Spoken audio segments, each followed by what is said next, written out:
आज कर रहे हैं उसी मिक्स प्रॉब्लम को कंटिन्यू। क्वेश्चन है a problem in statistics is given to solve 3 students A B and C. 3 students को क्वेश्चन दिया गया सॉल्व करने के लिए, जिनके नाम रखे गए हैं A B and C. Whose chances of solving the problem are, जिनके सॉल्व करने की प्रोबेबिलिटी दे रखी है ए की 2/3, बी की 3/4 एंड सी की प्रोबेबिलिटी है 4/5 respective. Find the probability that, A part है, none of them can solve the problem. इस तरीके से इसके अंदर 5 पार्ट है। जो लास्ट वाला पार्ट है, at least one can solve the problem और प्रॉब्लम वुड बी सॉल्व। इन दोनों स्टेटमेंट का एक ही मतलब होता है। एटलीस्ट का मतलब एक या एक से ज़्यादा कोई कर दे।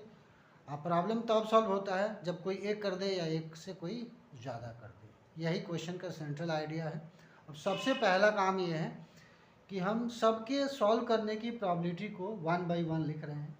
पहले ए के सॉल्व करने की प्रोबेबिलिटी हमें गिवन है 2/3, तो ये लिख दिया 2/3। बी के सॉल्व करने की जो प्रोबेबिलिटी है वो यहाँ दे रखा है 3/5, यहाँ पे हमने लिख दिया 3/4। और सी के सॉल्व करने की जो प्रोबेबिलिटी गिवन है वो 4/5 है, तो यहाँ हम लिख रहे हैं 4/5। अब इसका कॉम्प्लीमेंट यानी निगेटिव लिखते हैं, इसकी ज़रूरत पड़ेगी। निगेटिव होता है 1 से माइनस करके, तो 1 से इसको माइनस करेंगे तो 3 और 2 का डिफरेंस 1 हो जाएगा, तो ये हो जाएगा 1/3। बी का कॉम्प्लीमेंट देखें, कभी भी कॉम्प्लीमेंट की प्रोबेबिलिटी निकालनी है तो 1 से माइनस करके निकला, 1 से इसको माइनस करेंगे तो ये हो जाएगा 1/4। उसी तरीके से सी के कॉम्प्लीमेंट की प्रोबेबिलिटी निकालेंगे, इसको माइनस करेंगे तो ये हो जाएगा 1/5। इस तरीके से हम तीनों की प्रोबेबिलिटी और इसके कॉम्प्लीमेंट की प्रोबेबिलिटी हम लिख दी। अब सबसे पहले ए पार्ट पे ध्यान दें।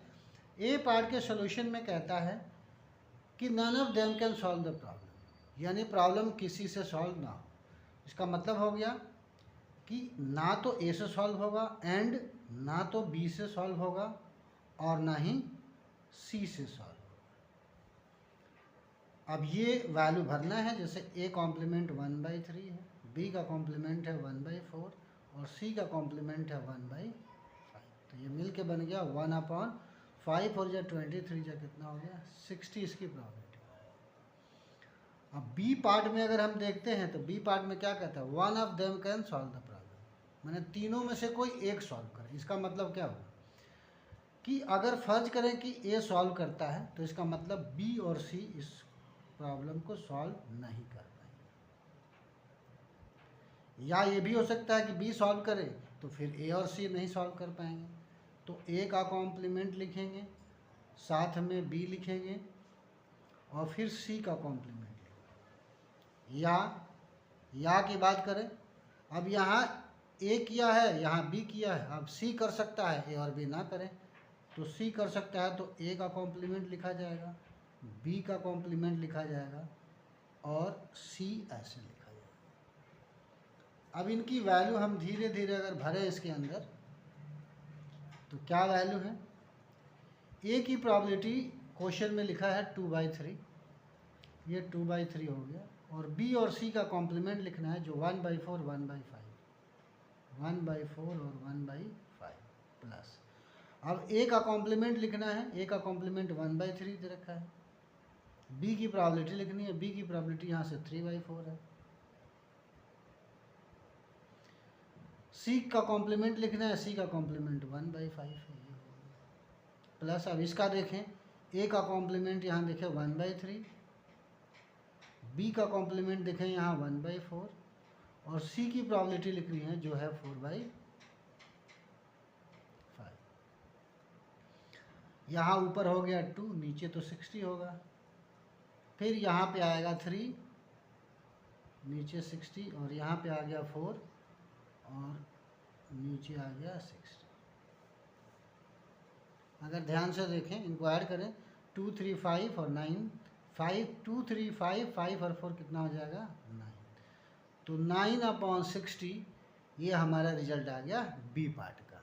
इसके बाद हमें सी पार्ट करना है 2 of them can solve the problem, यानी 3 बच्चों में से कोई 2 के सॉल्व करने की प्रोबेबिलिटी निकालनी है। अब आगे देखें, सी पार्ट करने के लिए हमें क्या करना पड़ेगा। 2 को सॉल्व करना है तो ए सॉल्व कर लिया और बी ने सॉल्व कर लिया और सी ने सॉल्व नहीं किया, तो सी का कॉम्प्लीमेंट हो गया। या ए करता है, बी नहीं करता है और सी करता है, तो बी का कॉम्प्लीमेंट हो गया। एक ऑप्शन और बचता है, यहाँ किया है ए और बी, सी नहीं किया, यहाँ ए और सी किया, बी नहीं किया। अब ए नहीं करेगा और बी और सी करेंगे, तो ए का कॉम्प्लीमेंट लिख दिया और बी की और सी की प्रोबेबिलिटी ऐसे। अब इसमें सिंपली वैल्यू भरना है।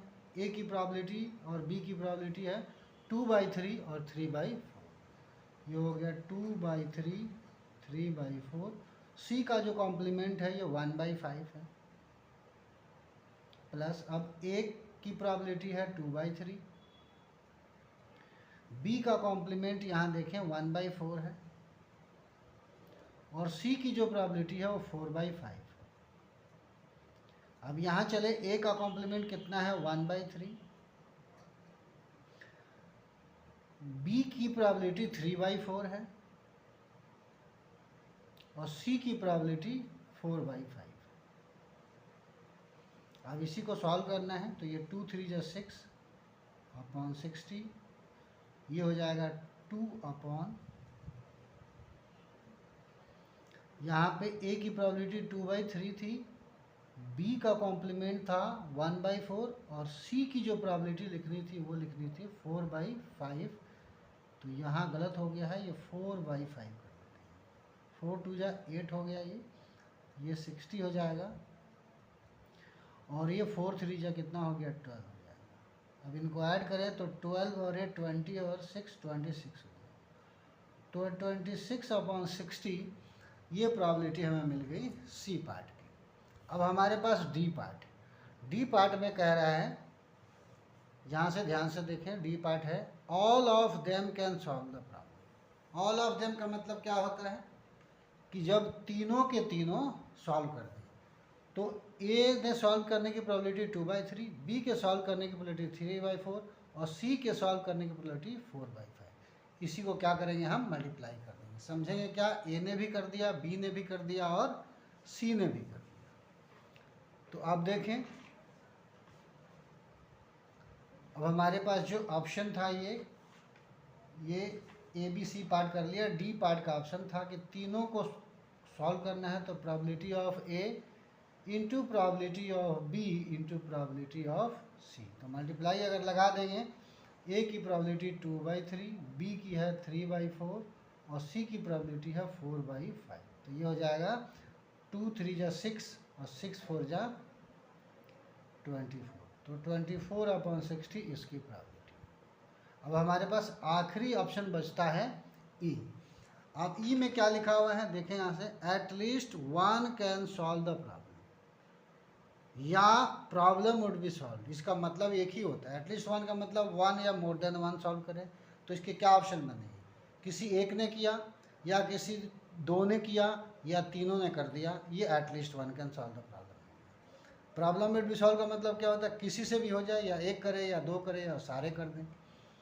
तो एक ऑप्शन इसमें हमारा बनता है नन ऑफ देम, जो प्रोबेबिलिटी पूछी गई थी, अगर इसका भी निकाल के और 1 से माइनस कर दें तो भी इसका रिजल्ट आ जाएगा। तो हम यही काम करेंगे, जब कभी भी एटलीस्ट दे रखा हो या प्रॉब्लम वुड बी सॉल्व दे रखा हो, तो हम हमेशा क्या करेंगे, 1 minus none of them can solve the problem लिखेंगे। 1 minus none of them can solve the problem. तो ये हो जाएगा 1 माइनस नन ऑफ देम में क्या है, ए का कॉम्प्लीमेंट 1/3, बी का कॉम्प्लीमेंट 1/4 और सी का कॉम्प्लीमेंट 1/5 हो गया। तो ये बन जाएगा 1 माइनस 1 अपॉन 60, ये हो जाएगा 59 अपॉन 60।